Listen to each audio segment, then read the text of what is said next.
The Luciferian conspiracy begins with the lie that man is immortal. Nothing has caused more heartache than the loss of a loved one, nor any question more stirring than where will I go when I die? As you and I look in the mirror, we see the wrinkles form and the gray hairs. We are dying while we're alive. Death is stalking as a relentless predator. We never know where or when it's going to strike next. It may be a loved one, or even ourselves. If a lying spirit made contact with us from the dead, we'd certainly believe it, wanting to believe that our loved one is alive, or that there is life for ourselves beyond the dead. Life is such a precious thing.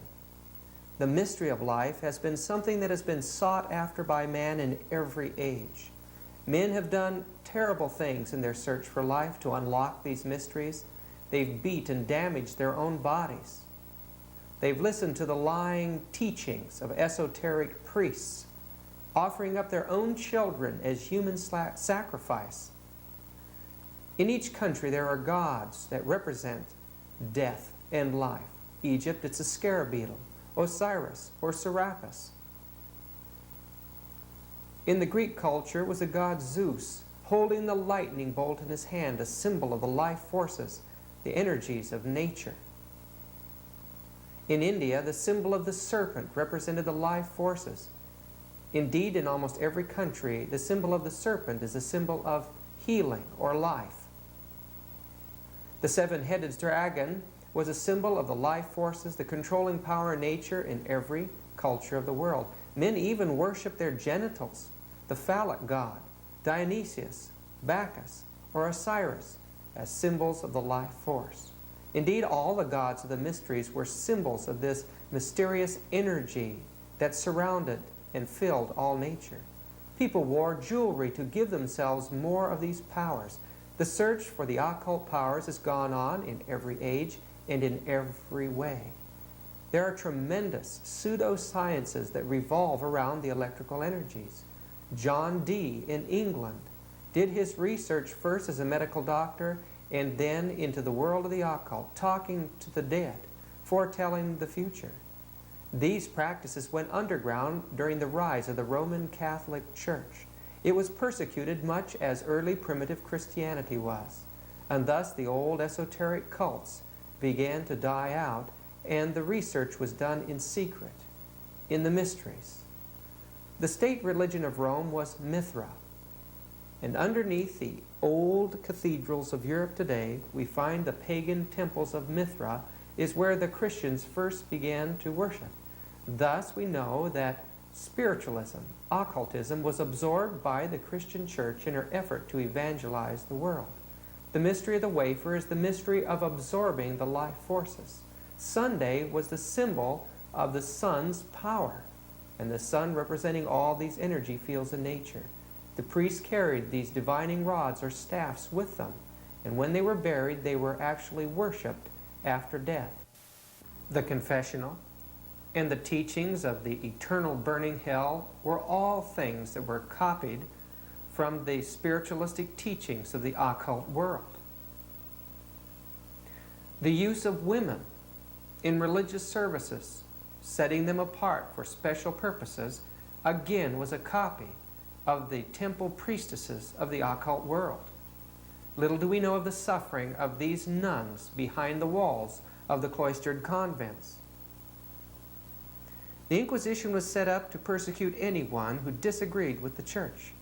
And so the research into the occult went into the secret world. The real history of spiritualism is the history of the secret societies. In the church, the Templars united their interests with the Ismail of the Ottoman Empire.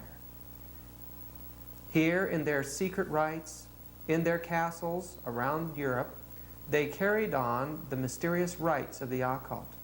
They kissed a statue of a goat-headed god in their initiation. Persecuted by the church, they fled into the British Isles, and there in 1717 set up the first Masonic Lodge. In these lodges, men took death oaths to keep their teachings secret. Although they flaunted biblical symbolism, Christian and Hebrew symbols, such as the Bible and Solomon's temple, As we look closely at these things, we'll find it surrounded by the occult symbolism of Babylon, Egypt, and India, as the Bible is only used as an allegory of the astrology worship of the ancient occult mysteries.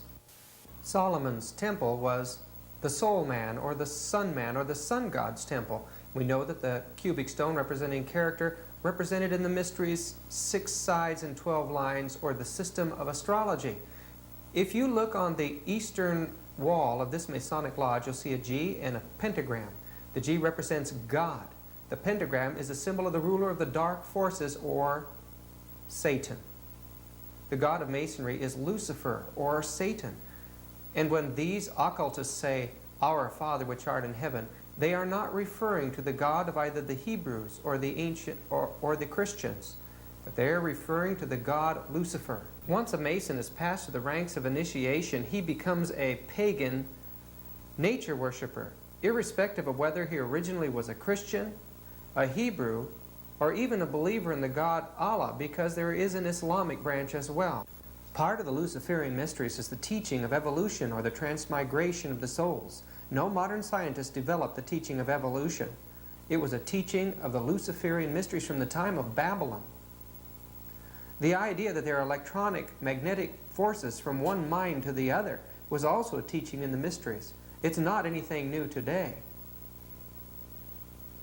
Adam Weishaupt was a devil worshiper, a Luciferian, and he laid out a plan to take over the entire world. 1776 he published his plan, and in 1789 it got its start in the French Revolution. First workout in the French Revolution. Following him, Mazzini took over, and then the demonic man Albert Pike became the great Grand Master of Masonry. Pike perpetuated the Luciferian revolution. The religion is Manichaean neo-Gnosticism, teaching that the divinity is dual and that Lucifer is the equal of Adonai, the god of the Christians. With Lucifer, the god of light and goodness, struggling for humanity against Adonai, the god of darkness and evil. No matter what rite, the great architect of the universe is not the God worshipped by the Christians. Many of America's presidents have been Masons. In 1921, Colonel Mandel House set up the Council on Foreign Relations, the Luciferian conspiracy in the United States. In 1913, with Wilson, they captured the destiny of America's financial institution. Mussolini was a Satanist, an occult worshiper, and Hitler was a member of the Vril and Thule Society, both Hindu societies whose symbols was the swastika. He and Himmler believed that there was a world beneath the earth called Shambhala with Vril power. They tried to tap into the Vril power and felt if they could find it, they would rule the world. In the SS initiation, they took a vow to Lucifer at midnight. The racist concept, evolutionary teaching of Hitler that destroyed so many millions of people is the same philosophy that's behind the whole New Age Luciferian movement today. Aleister Crowley was one of the leaders of the occult world. His law of man indicates the kind of law that the occultists believe, that man has the right to do whatever he wants to do on the earth, to work as he will, play as he will, rest as he will, die when and where and how he will. That man has the right to eat what he will, to drink what he will, dwell where he will, to move as he will on the face of the earth. That man has the right to think what he will, speak what he will, write, draw, dress as he will. That man has the right to love as he will, to take his fill and will of love. That man has the right to kill anyone who would get in his way.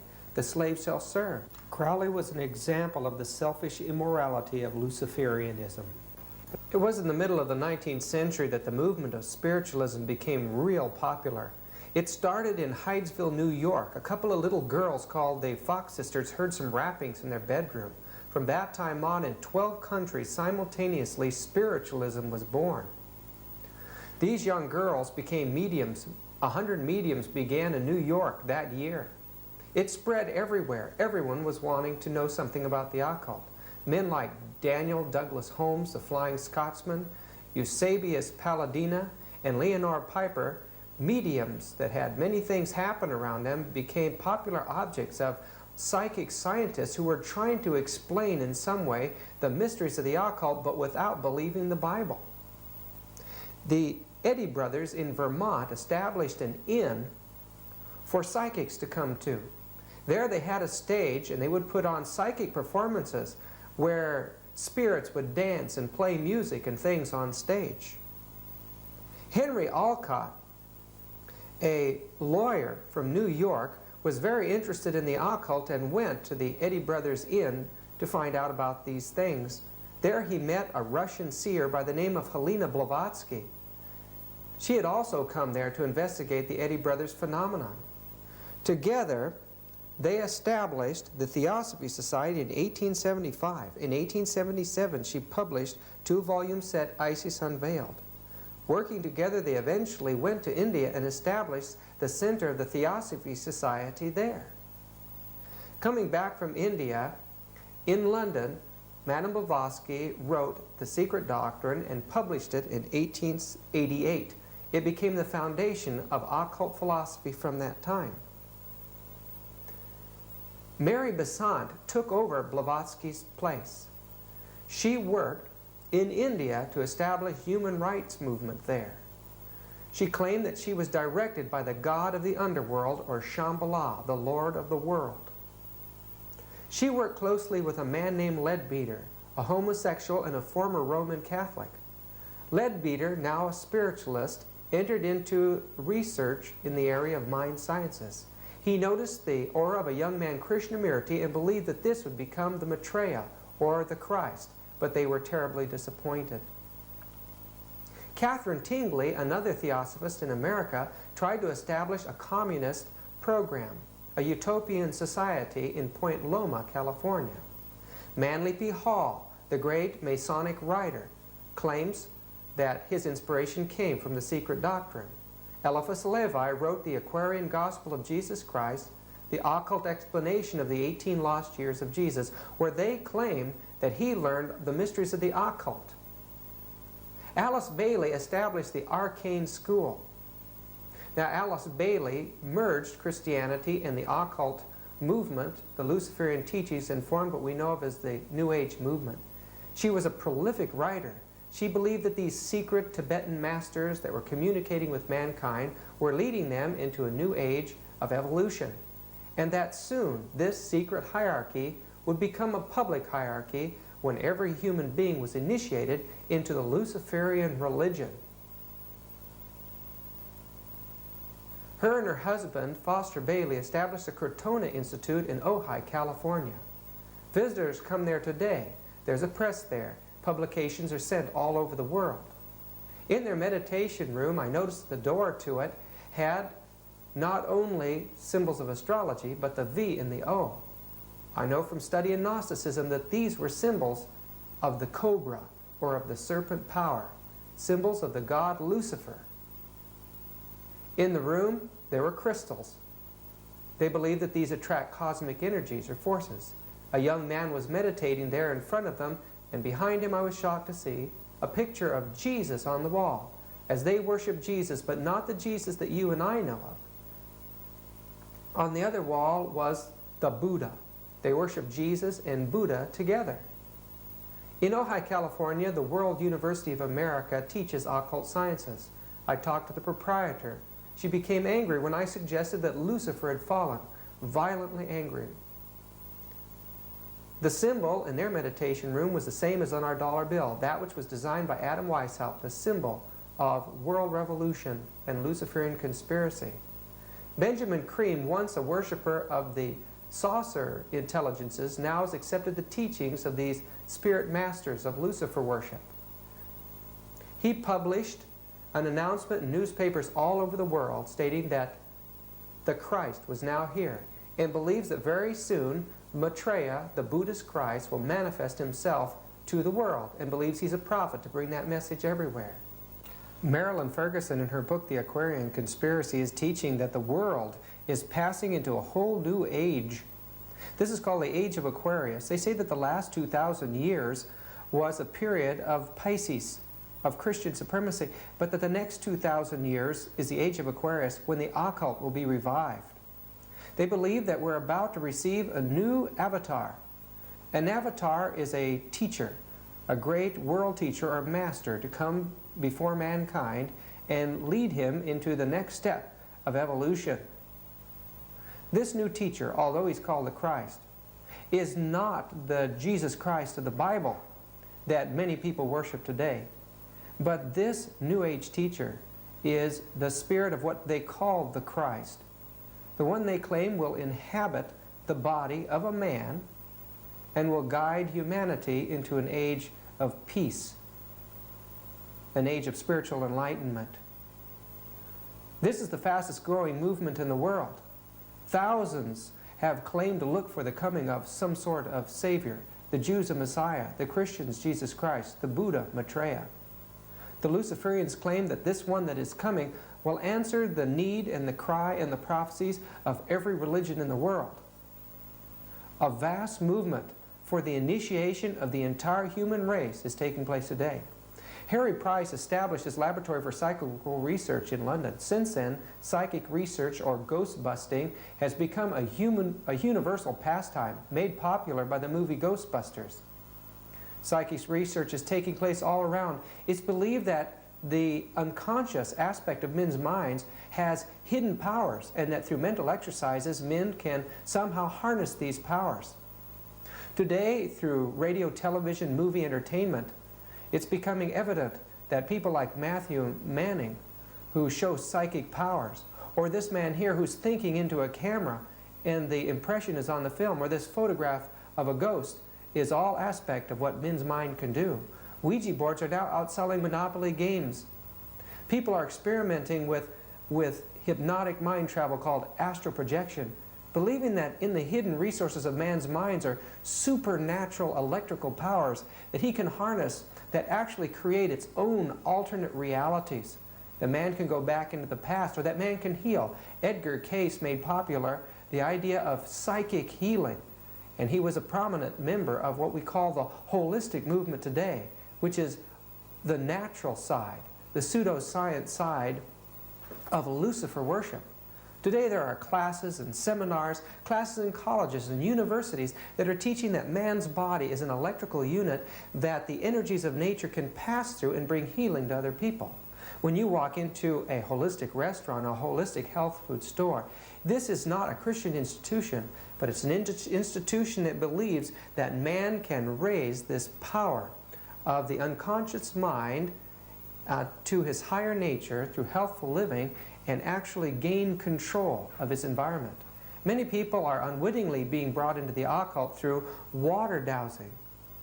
This ancient art of finding water is the use of man's body as an electrical conduit. The use of the pendulum, the wand, all of these things are used in the occult circles. Some people have become completely controlled by the occult because of these sciences. It's now believed that three-dimensional items can attract these electromagnetic forces. The pyramid in Egypt has long been known to be an attractor and condenser of energy. From the ancient esoteric religion passed all the way down to this time, it's believed that its passageways and its tunnels hold prophecies. Bovis discovered these electrical energies in the pyramid. Today, people are believing that these magnetic fields control every aspect of our life, and there's a rebirth in astrology worship, believing that the planets somehow hold a magnetic pull, and depending upon what way they are aligned and where the sun is at the time one's born, your entire destiny, they believe, is determined. I believe that the spirits can do this, can guide a man's destiny by the planets, if he is not controlled by another power. Because of these powers, many of the leading scientists have entered into studies in the area of the psychic sciences. The world has been prepared for this new occult age by children being taught myths and legends from the time that they're little children as part of literature in high school and college.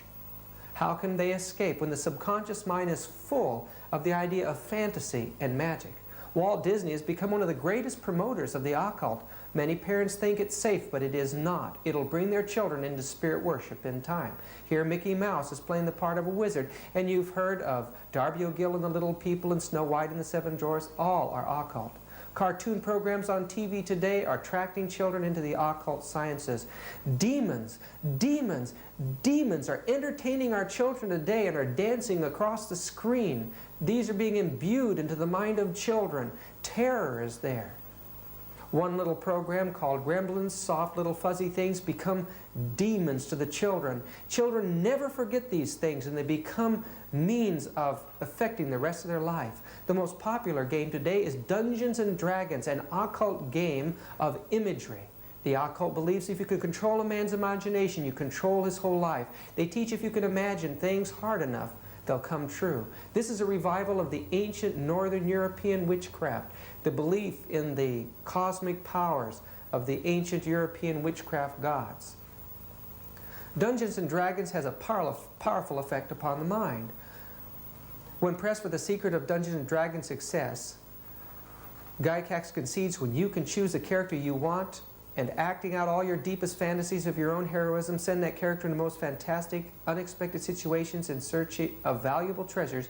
When you can see that character gaining experience and proficiency, then you have gained a direction for your entire future. The manuals of Dungeons and Dragons actually have the spells in it and tell you about the magic that you will have, the different implements of occult art that you will carry out in your imagination. Once these things are imbued into a man's imagination and his imagery takes on a certain personality, there is a spirit that works in that person's life from that time forward. Books have come out now and are explaining that the occult explosion is taking place all around us. Many Americans don't see it, but young people are joining occult groups and cult groups far faster than they're joining Christianity today, and their children have almost no chance for the future. Witchcraft is or Lucifer worship is the fastest growing worship in the entire world. Images of the occult and Satanism have been flaunted so long and so hard through music and through television, through radio, that young people in colleges and universities taking classes there in the occult have moved right into it. It's become a common concept in society today. This newspaper article tells about witches that do a public ancient witchcraft rite that is thousands and thousands of years old and inviting the public to come and see it. People are involving themselves in fire walking today. What is this developing? A whole new age of morality where women want to give up the natural responsibilities of women. The book The Necronomicon, Witchcraft Rites, is now available publicly in any bookstore. Anton LaVey of San Francisco has formed a satanic church in America, and it has its place among the churches of the world today. Many young people are getting into Satanism because of the belief that they can gain powers for themselves, powers that will give them money and wealth. Young people are locked into groups of 13 called covens. There are thousands of these across America. They're brought into it in elementary school and high school, many times by their teachers or their friends in school. Keep your children out of public school. Today, churches are being vandalized by Satan worshipers and witches. Mass murderers are often connected with occult or witchcraft groups. The son of Sam claimed that Sam was the devil and that he had an insatiable thirst for human blood. Part of the Luciferian conspiracy is the humanistic revolution to force the Christian God out of the educational system in America. The NEA, the National Education Association, has worked close with the teachers' union to force humanism into the class. It's destroying the Christian morality, making the children look to themselves for their own morality. Many parents have tried to keep their children at home to educate them because of the atheism that's in the school system. But where the NEA is strong and where the teachers' union is strong, these families are harassed by legal authorities. The Homeschool Legal Defense Association based in Washington said an estimated 35,000 families are threatened with legal action last year. The worst states were North Dakota, Michigan, Idaho, Florida, and Texas. We're in a war against the occult. What Todd warned us about is actually happening. Lucifer worship is taking over the entire American society. The book A Trip into the Supernatural explains that the most important people are part of an elite group of spirit worshipers. One gentleman explained that going to seances and this type of thing was of very little value, that the real source of power is to be found in the worship of demons or the fallen angels. He was the leader of a band, And he explained that when he became a demon worshiper, that money flowed in. Their fees were the highest in the industry. People liked to dance to the music. In reality, the spirits, he said, controlled us, or other words, possessed us, energized us, and in turn we passed the influences on to the people. They liked what they got, and they kept returning for more of the same.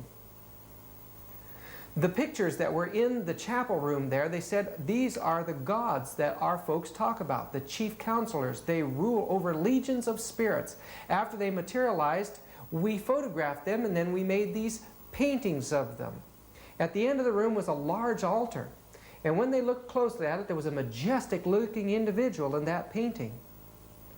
The priest explained that this was Satan.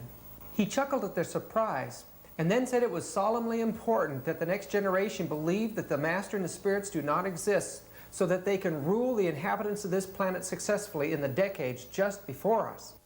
The priest stated that everyone they could make to disqualify themselves from being a member of Christ's kingdom automatically became a member of Satan's kingdom. The satanic priest explained that thousands of years ago, his master had jurisdiction over countless numbers of beings in the universe. He became misunderstood and was forced to flee his domain. The inhabitants of this earth, it says, kindly welcomed him, and he deceived them in order to take over them. When it became known that his rival Christ would come to earth after assuming the nature of a man to attract humanity to himself, the master and his counselors decided to follow a strategy similar of that one that originally enabled them to take this planet. This planned course of action would require all demonic spirits to carefully counsel human beings to live in a way that would disqualify themselves from becoming members of Christ's kingdom.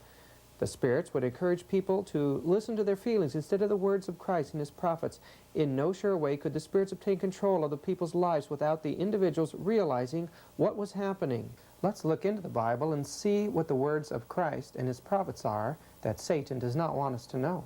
First, in Genesis chapter 2, we learn that, "And the Lord formed man of the dust of the ground and breathed into his nostrils the breath of life, and man became a living soul."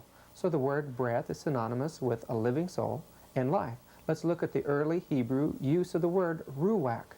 We find that it means breath, and then it means life and a rational soul. These are the earliest uses of the word and the correct use of the word. Seeing its use in Psalms 104, verse 29, "Thou hidest thy face, they are troubled. Thou takest away their breath or their life. They die and return to their dust. Thou sendest forth thy spirit, and they are created. And thou renewest the face of the earth." So that we understand that with the animals, God gave them life or his breath. The same is true of man in Psalms 146. We're told, "Put not your trust in princes, nor in the Son of Man, in whom there is no help. His breath or his life goes forth. He returns to his earth. In that very day his thoughts perish, or his rational mind disappears. There is no knowledge after death. The living know that they shall die, but the dead know not anything, neither have they any more reward, for the memory of them are forgotten. Also their love and their hatred and their envy is now perished. Neither have they any more portion forever in anything that is done under the sun." Ecclesiastes 9. Solomon makes it clear that there is no memory after death. He goes on to say in verse 10, "Whatsoever thy hand findeth to do, do it with all thy might, for there is no work, nor device, nor knowledge, nor wisdom in the grave whither thou goest." Life ends there. We look in Nahum 1:10 to see the end of the wicked. It says, "For while they be folded together as the thorns, and while they are drunken as drunkards, they shall be devoured as stubble, fully dry." No eternal burning hell. It makes it clear in verse 9 that affliction shall not rise a second time. Death will be permanent in the final judgment. The last prophet in the Old Testament, Malachi, the last chapter, we read, "For behold, the day cometh that shall burn as an oven, and all the proud, yea, and all that do wickedly, shall be stubble, and the day that cometh shall burn them up, saith the Lord of hosts, that it shall leave them neither root nor branch. But unto you that fear my name shall the Son of Righteousness rise with healing in his wings, and ye shall go forth and grow up as calves of the stall. And ye shall tread down the wicked, for they shall be ashes under the soles of your feet in the day that I do this, saith the Lord of hosts." Another end, utter end, will come to those who do not believe faithfully in the true Jesus Christ, the only name given among men whereby we must be saved. A narrow path leads to life eternal, not the many paths of the occult world. God wants to invite us home. Satan wants to make sure that we never go home, that we perish eternally. I urge you to listen to the voice of Christ and the words of Him and His prophets. There are so many things working against us today. One of the most potent, deceptive forces in the world today is that of rock and roll music. Let's look into this subject together. Satan came down from heaven to destroy all who loved God. He determined to use his powers of music. We understand that Lucifer fell from heaven because he wanted to become God himself. The Bible tells us that his pipes and his tabourets were made within him in the day that he was created. Well, this leads us to understand that music will play an important part of his deceptive power. We find that the pagan god Apollo is seen with his lyre here. We find that the Greek Pythagoras said that God was to be thought of in the form of 3 notes of an instrument. Music played an important part in the initiations in the Orpheus cults. Indeed, all the cults of the world use music as initiation into demonic possession, into occultism. A witch doctor, seeing a spirit, would direct the people to paint their faces up or cut their bodies to look like it and to dance like it, in that way gain the power of the spirit, all done to the driving beat. The same was done in preparation for war. From Scandinavia to the jungles of Africa, people used the beat to fill their minds with hate. In the Taipusam, the beat is used to gain spirit possession in Singapore. Years later, today, they are now using rock and roll to gain the same spirit possession. Some sort of mind preparation has to go into effect to gain firewalking. That same preparation is necessary in this healing episode with this witch doctor. It is the driving beat. This beat, Pavlov, the Russian scientist, harnessed in order to gain control over the reflexes of animals. In one experiment, Pavlov conditioned a dog to be excited at a fast beat and inhibited at a slow beat.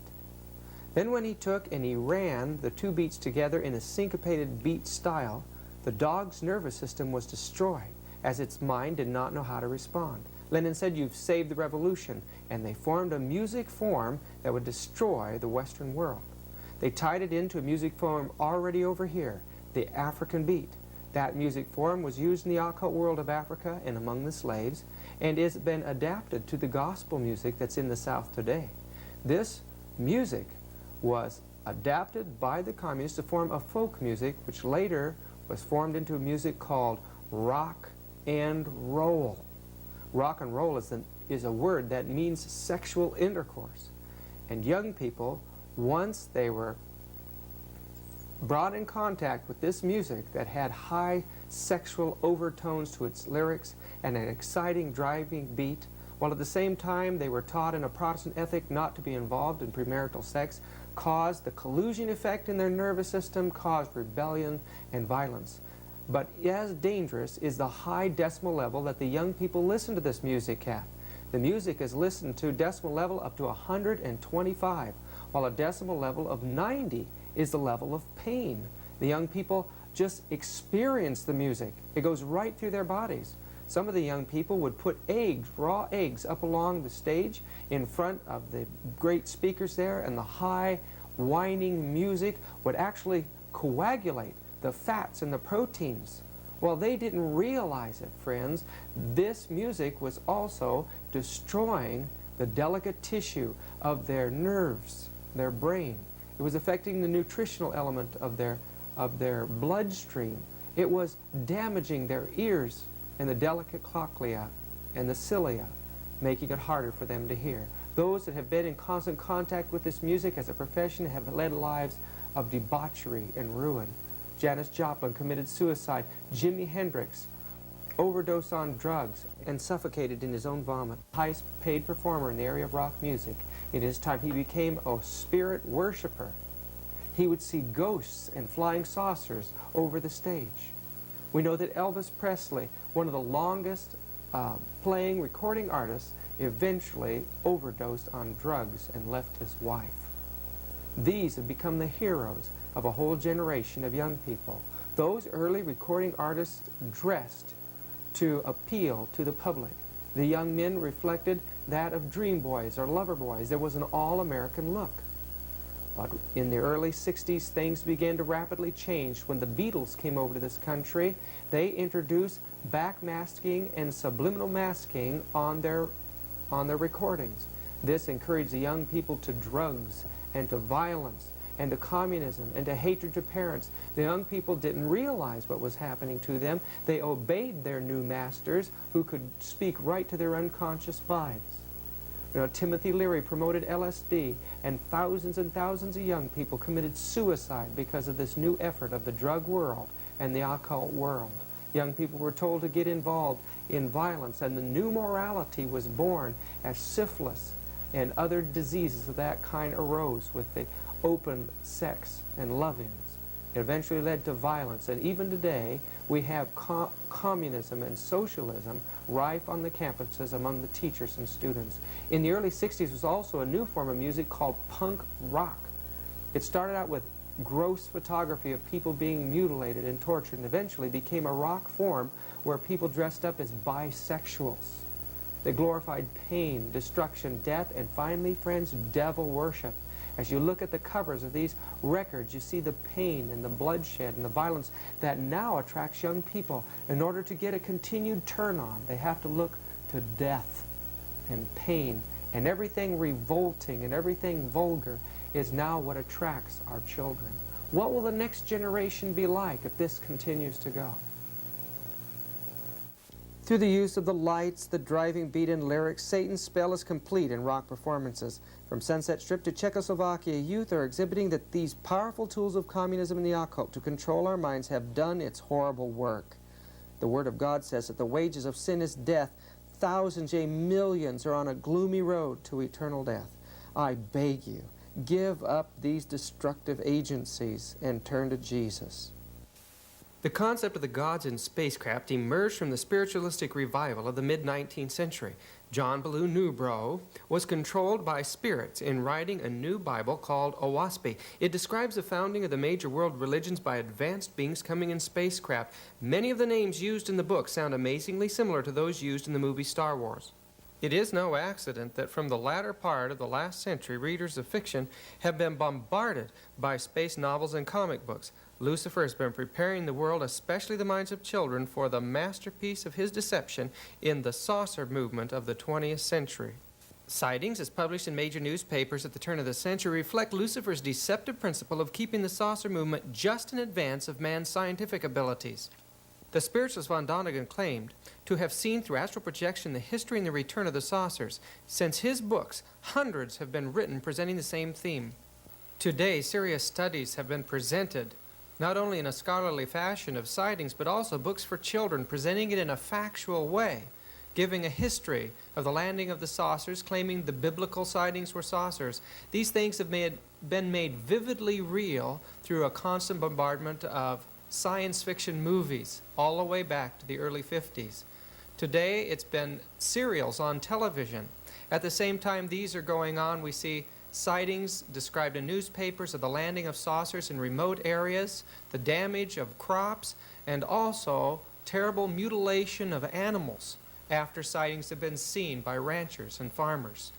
Who could not look on the endless variety of saucer photographs taken with home cameras by people of all walks of life and not be deceived by Lucifer's deceptive plan to convince mankind that advanced beings are visiting us from other planets? One of the most startling documented experiences recorded is that of William Meyer of Hinwell, Switzerland, who on January 28, 1975 made first contact with saucer beings claiming to be from Pleiades. By April 4, 1978, he had 105 meetings with these fallen angels posing as spacemen. Bill took hundreds of photographs of the spaceships. These, along with pages of quotations of the spirits, were published in September 1979.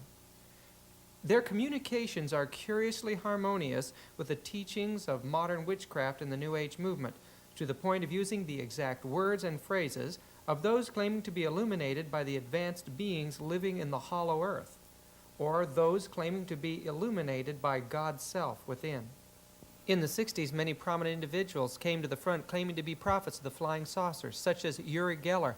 As from a child, he showed these supernatural powers, but the most prominent was that of George King, who claimed to be sent by Jesus Christ to charge mountains around this world. This is Mount Shasta in Northern California.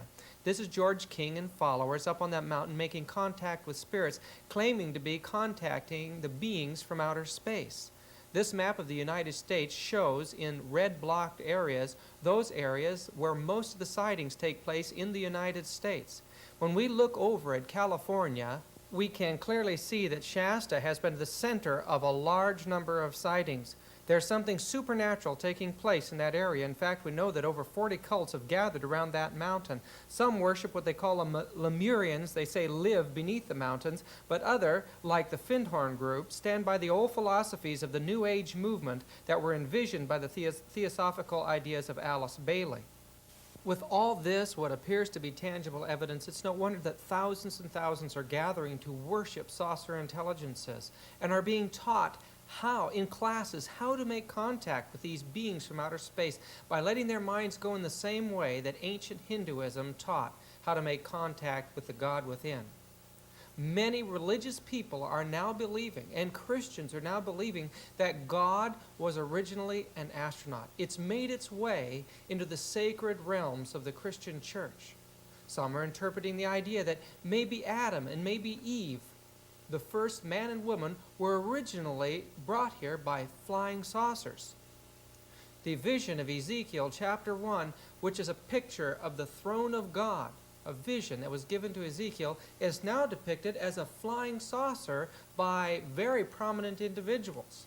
In fact, now the entire Bible is seen as contact with supernatural space intelligences. In the early 60s, Barney and Betty Hill saw a flying saucer.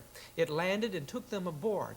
Under hypnotic trance, the story was brought out of this terrifying ordeal. A movie was made after that and comes out every year. Hundreds of these kind of experiences have been brought out by hypnosis, but others, such as Val Johnson's running into a flying saucer, have tangible, factual evidence involved in them that can't be denied. One of the most terrifying aspects of the saucer experiences is that of seeing beings that are terribly distorted and horrifying to look at. While some see these beings as looking like human beings, others see horrifying creatures, the terror of which burns itself into their minds and into their memories.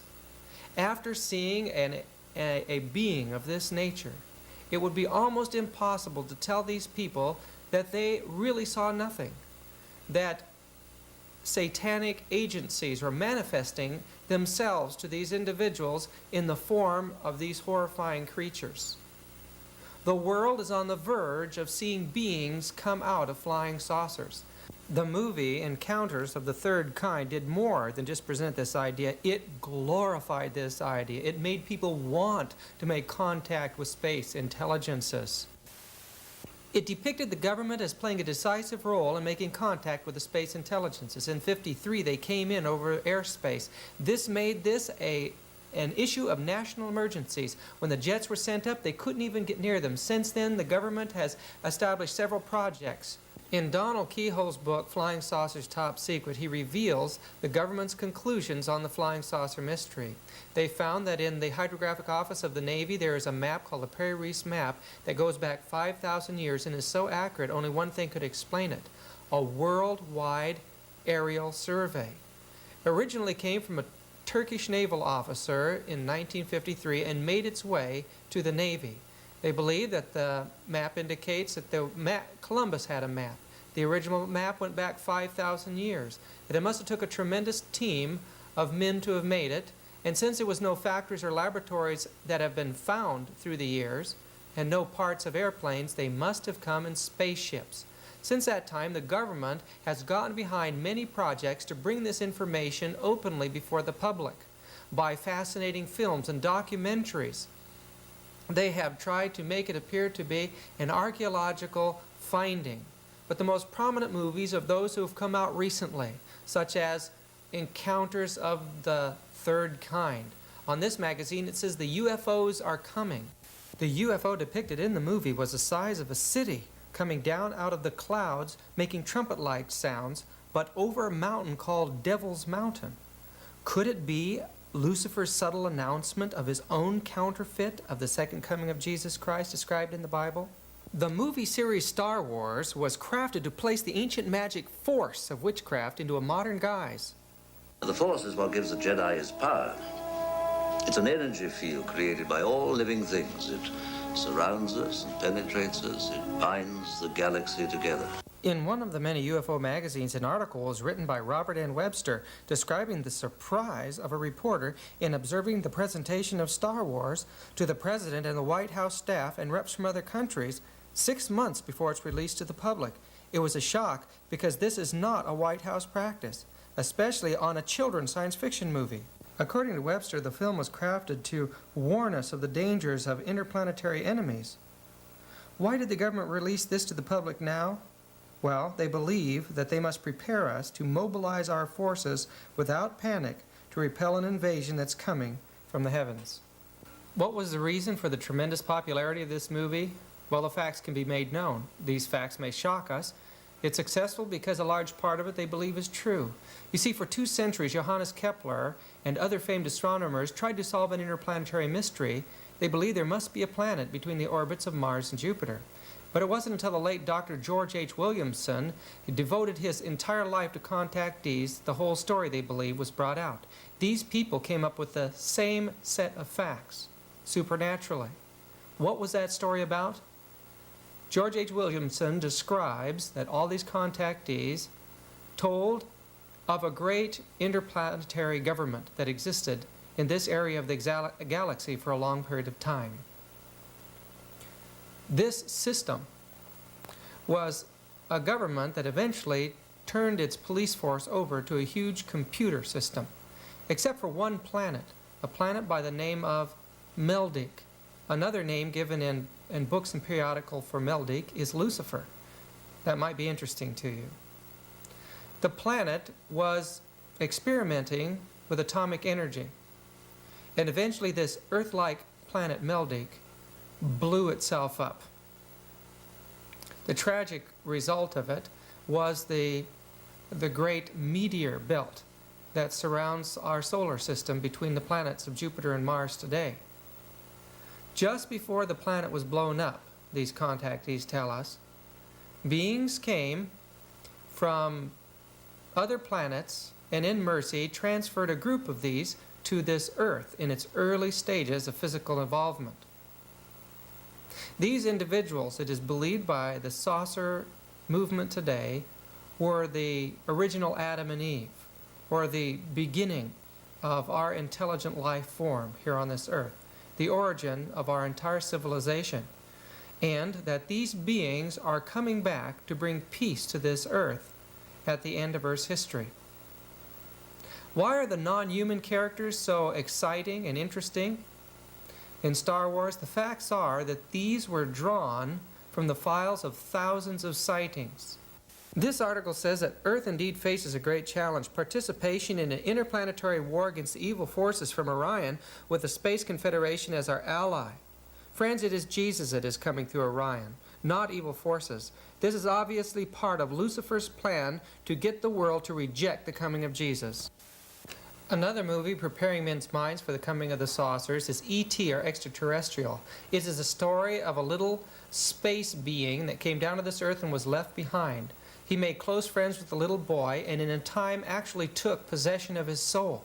The movie was hilarious, and the little creature showed many aspects of a little child. He had to learn to talk. Everyone that met him fell in love with him. Eventually he died to save the little boy's life, who was growing sick because of him. The little boy, in tears, watched him raise himself to life. At the end of the film, all of his friends, or disciples, kissed him goodbye.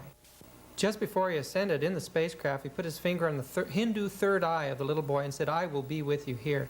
Another way that young people are being brought into the occult in the saucer movement is through the use of video games. You will have noticed that most video games revolve around fighting off foreign spacecraft that are invading this Earth.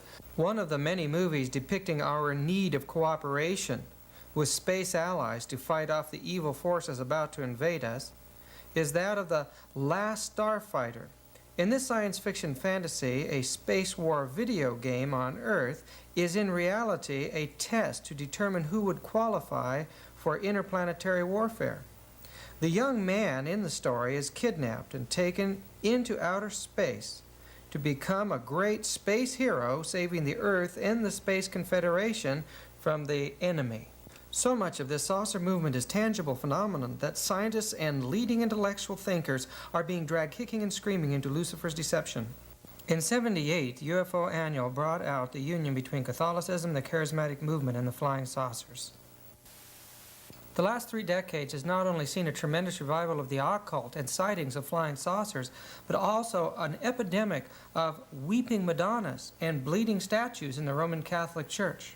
Scientists have found these blood samples to be real blood. Among the miracles of the Protestant charismatic mania that took place in Wales in 1904 and 5 was seeing flying saucers. In 1917 in Fatima, Portugal, several children claimed to have seen Mary. The miracles that took place were seen by 70,000 people. These children said that Mary gave them a prophecy about the end of the world and a warfare between the communist world and the Christian world. Mary told the children to tell the audience that she would do a miracle on October 13, a miracle that was to astound the world and give evidence to these prophecies of a third world war. What was that miracle like, this Roman Catholic miracle done by Mary? Well, the darkened sky suddenly became illuminated. The cloud bank parted to reveal a great shiny silvery disk. Yes, it was a flying saucer. The cult of Mary, the blue army of Roman Catholicism, revolved around the flying saucer movement. In America, years later, when Officer Shermer was taken aboard a flying saucer, he drew a picture of what he saw on the chest of these saucer men. It was a crest, a winged serpent. The only winged serpents ever described in history are those to be found in the Bible, and it is a symbol of Satan or Lucifer. Those that are so determined that the coming of these fiery flying serpents or saucers are going to help us would be shocked by the information that is uncovered in Stan Deo's book, The Cosmic Conspiracy. A former U.S. intelligence agent now living in Australia has brought out the story that in the intelligence operations of the United States there is a close union with saucer intelligences working with high technological research. This is taking place largely in Australia at a place called Pine Gap. What are they studying there? This was discovered by a man named Bruce Cathay in harmonics. In his books on harmonics, he points out that around this world is an electromagnetic grid. The Earth is a great generator, as Nikola Tesla discovered. That they're working with electromagnetic propulsion and are planning a tremendous movement to bring the world into the snare of the New Age. These saucers will come as saviors to the world. Some tremendous force, some tremendous power is going to supposedly bring peace and safety to the Earth. This is brought out in the movie 2010 Space Odyssey. Here, Russian and American scientists investigating some very strange phenomenon taking place on Jupiter find there a very large geometric shape that cannot be understood. This geometric shape's activity on the planet's surface causes it to explode. The astronauts escape just in time, and across their computers comes a message. All the worlds are yours, except Europa. Attempt no landing there. Use them together in peace. Use them in peace. One thing that is brought out in the book and not in the movie is that geometric shape that caused the destruction of that planet and instituted peace on Earth was called Lucifer. It is known today in science that the human body is an electromagnetic organism, that everything in our body takes place because of electricity. The ancients believed that a man could harness and control electromagnetic energy by his mind. Many of the sciences today appear to support the occult sciences. But this does not mean that the occult philosophy is true. The same set of observable facts easily support both the philosophy of Christianity or the occult of the philosophy. Choosing to be a Christian, one chooses to submit his mind to the control of God. But in the occult, one chooses to believe that he is a God controlling himself. The occult teaches that we are on the verge of a great new frontier, a frontier in spiritual evolutionary advancement, where every man is a God and will be able to choose and control his own destiny. But what is it really saying? If the Christian philosophy is true, and Lucifer, that great angel who has now become the adversary, or Satan, is here to deceive mankind, that when we submit to self and withhold our mind from the control of the God of the Bible, we then come under Satan's power, thinking that we're controlling ourselves. The world will become like in India, men's minds submitted to a power they claim is within, but in reality the power of darkness. If you want to know what the new age will be like, look to the degraded system of India. Look to the great empires of the past, when a few esoteric priests controlled the masses, teaching them a superstitious religion while they themselves believed in the esoteric religion. David Spangler, one of the leaders in the new movement, tells about the cosmic evolution. He says, when man enters upon the pathway of self, he enters into a great creative adventure of learning the meaning of divinity by accepting to himself the responsibility of a microcosm unto whom he is the God. There he can say, I have fully and absolutely accepted the responsibility of who and what I am. The being that helps man to reach this point is Lucifer, the angel of man's evolution, the spirit of light in the microcosmic world. In 1976, my wife and I were invited to go to Berkeley to work on a street ministry. We had come from a small Christian community, and the Berkeley atmosphere was quite a surprise to us. We learned a lot of things and had many interesting experiences. One of those experiences was that I made a close friend of a man who did astrology for a living. He came and visited us frequently, and one day he came to me and in private he said that he needed my help, that a power was trying to kill him. Well, I didn't know what he was talking about, but I would be willing to pray with him, so my wife and I and this gentleman went up into my office. And there a strange voice took possession of him and began to speak with us, telling us that we had no power, that we could do nothing to it. And then it began to strangle him, forcing him to the floor. My wife and I dropped to our knees, and when we just mentioned the name of Jesus, it just disappeared. I can even remember today the awesome feeling of the sense of power that a Christian has in just using the name of Jesus. And these powers of the occult world just simply melt away or disappear. That wasn't the only experience we've had. Since that time, many folks have come to us for help when they've been caught up and oppressed by these powers. And over again, it never ceases to amaze me that the name of Christ holds so much power for the Christian. One gentleman came to me, and after being introduced to him, he told me that he was a high priest in the world of spirit worship. Well, I was always interested in meeting someone like that, so I asked him to come in and sit down. We chatted for a little while, and then he explained to me that he had 109 spirit guides that gave him powers and abilities that helped him to remember and gave him talents. I didn't really know what to do because in the world I came from, we didn't want spirits around. So I asked him if he'd like to be rid of them, and I'd be happy to cast them out for him. In shock, he looked back at me. I remember him getting up and in fear walking out of the place. Why was he so afraid? I'll tell you that there has never been a contest, not even the slightest contest, in the strength between Jesus Christ and Lucifer, or Satan. The reason is the power of Jesus is as much stronger than the power of Lucifer as the power of a creator above a creature. What is the struggle, the competition, and the battle all about? The battle is over you, friend, and your heart. Who will you serve? Will you follow Jesus of Nazareth, the Son of God, the creator of the world? the author of the Bible, or will you follow yourself into the great collage of the occult teachings? I know that I haven't even scratched the surface of those occult teachings and the size of this massive movement. There's no book that could ever contain it, let alone a 2-hour videotape. But I hope that I've been able to show you the Christian's perspective on this situation. And also I hope that I've raised a question in your mind about the validity of the New Age teachings or the teachings of the occult and their honesty. The occult teaches that every human being will become a god someday, that all paths lead to that eventual experience.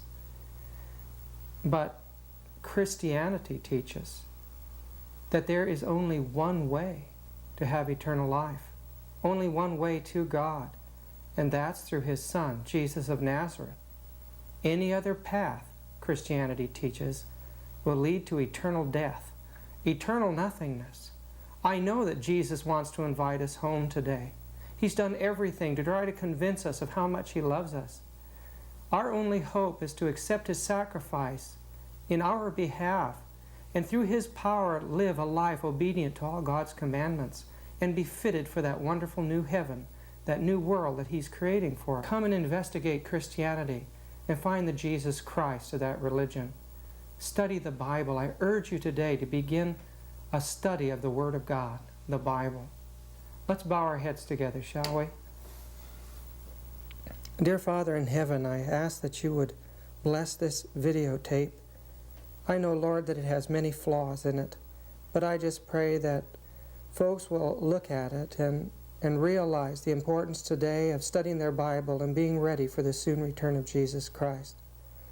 I pray, Lord, that you'll urge upon the hearts of those who do not know Him yet to begin to search Him out and find Him in your Word, and to accept Him as their best friend and Savior. I pray that your Holy Spirit will go with this tape wherever it goes and use it to draw people into your love and prepare them for eternal life. These things I pray in Jesus' holy name. Amen.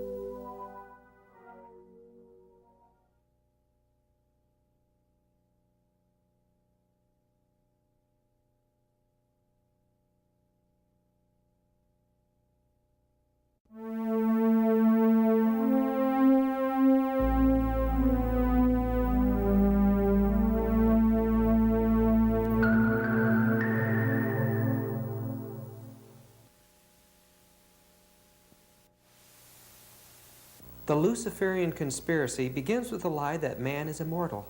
Nothing has caused more heartache than the loss of a loved one, nor any question more stirring than where will I go when I die? As you and I look in the mirror, we see the wrinkles form and the gray hairs. We are dying while we're alive. Death is stalking as a relentless predator. We never know where or when it's going to strike next. It may be a loved one, or even ourselves. If a lying spirit made contact with us from the dead, we'd certainly believe it, wanting to believe that our loved one is alive, or that there is life for ourselves beyond the dead. Life is such a precious thing. The mystery of life has been something that has been sought after by man in every age. Men have done terrible things in their search for life to unlock these mysteries. They've beat and damaged their own bodies. They've listened to the lying teachings of esoteric priests, offering up their own children as human sacrifice. In each country there are gods that represent death and life. Egypt, it's a scarab beetle, Osiris or Serapis. In the Greek culture was a god Zeus, holding the lightning bolt in his hand, a symbol of the life forces, the energies of nature. In India, the symbol of the serpent represented the life forces. Indeed, in almost every country, the symbol of the serpent is a symbol of healing or life. The seven-headed dragon was a symbol of the life forces, the controlling power of nature in every culture of the world. Men even worshiped their genitals, the phallic god, Dionysius, Bacchus, or Osiris, as symbols of the life force. Indeed, all the gods of the mysteries were symbols of this mysterious energy that surrounded and filled all nature.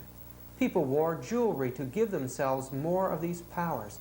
The search for the occult powers has gone on in every age and in every way.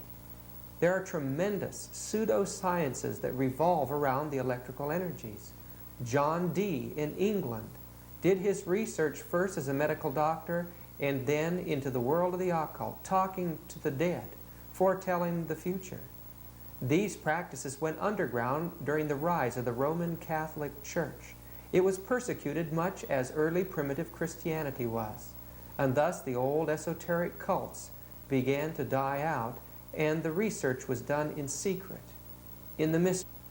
In the church, the Templars united their interests with the Ismail of the Ottoman Empire. Here, in their secret rites, in their castles around Europe, they carried on the mysterious rites of the occult. They kissed a statue of a goat-headed god in their initiation. Persecuted by the church, they fled into the British Isles, and there in 1717 set up the first Masonic Lodge. In these lodges, men took death oaths to keep their teachings secret. Although they flaunted biblical symbolism, Christian and Hebrew symbols, such as the Bible and Solomon's temple, as we look closely at these things, we'll find it surrounded by the occult symbolism of Babylon, Egypt, and India, as the Bible is only used as an allegory of the astrology worship of the ancient occult mysteries. Solomon's temple was the soul man, or the sun man, or the sun god's temple. We know that the cubic stone representing character represented in the mysteries 6 sides and 12 lines, or the system of astrology. If you look on the eastern wall of this Masonic lodge, you'll see a G and a pentagram. The G represents God. The pentagram is a symbol of the ruler of the dark forces, or Satan. The god of Masonry is Lucifer, or Satan. And when these occultists say, "Our Father which art in heaven," they are not referring to the God of either the Hebrews or the ancient or the Christians, but they are referring to the god Lucifer. Once a Mason is passed through the ranks of initiation, he becomes a pagan nature worshiper, irrespective of whether he originally was a Christian, a Hebrew, or even a believer in the god Allah, because there is an Islamic branch as well. Part of the Luciferian mysteries is the teaching of evolution, or the transmigration of the souls. No modern scientist developed the teaching of evolution. It was a teaching of the Luciferian mysteries from the time of Babylon. The idea that there are electronic magnetic forces from one mind to the other was also a teaching in the mysteries. It's not anything new today. Adam Weishaupt was a devil worshiper, a Luciferian, and he laid out a plan to take over the entire world. 1776 he published his plan, and in 1789 it got its start in the French Revolution. First workout in the French Revolution. Following him, Mazzini took over, and then the demonic man Albert Pike became the great Grand Master of Masonry. Pike perpetuated the Luciferian Revolution. The religion is Manichaean neo-Gnosticism, teaching that the divinity is dual and that Lucifer is the equal of Adonai, the god of the Christians. With Lucifer, the state religion of Rome was Mithra. And underneath the old cathedrals of Europe today, we find the pagan temples of Mithra is where the Christians first began to worship.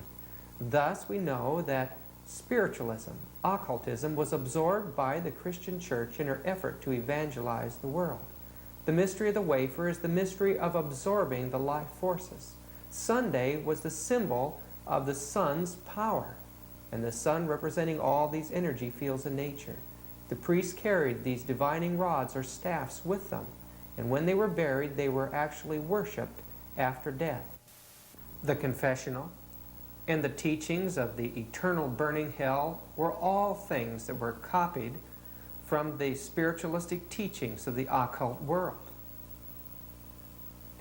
The use of women in religious services, setting them apart for special purposes, again was a copy of the temple priestesses of the occult world.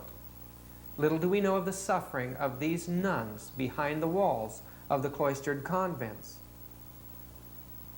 The Inquisition was set up to persecute anyone who disagreed with the church. And so the research into the occult went into the secret world.